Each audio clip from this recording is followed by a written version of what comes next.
इथं आयोजित कार्यक्रमात आमने सामने आले, संघर्षाची परिस्थिती निर्माण झाली होती।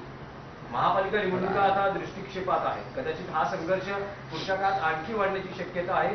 स्थानिक आमदार जे आहेत म्हणजे सुनील शिंदे यांच्या मुलाविरोधातही गुन्हा दाखल झालेला आहे। आमची कोणत्याही संघर्षाला तयारी आहे। जर कोणाला आमच्याशी संघर्ष करायचा असेल, मी तो सगळा विषय मला कालपासून माहिती आहे, तर कोणताही संघर्ष आमची त्या संघर्षाला तयारी आहे। जर तुम्ही पाळलेल्या निवडणूक आयोगाशी आम्ही संघर्ष करतोय, तर हे संघर्ष आमच्या रस्त्यावरच्या शिवसेनेच्या पाचवीलाच पुजलेले आहेत ना। वरळी कोळीवाड्यामध्ये माननीय आदित्य ठाकरे असताना राज्याचे डेप्युटी सीएम पोलिसांचा फौजफाटा जाऊन दादागिरी करत असतील, तर ती दादागिरी मोडून काढू।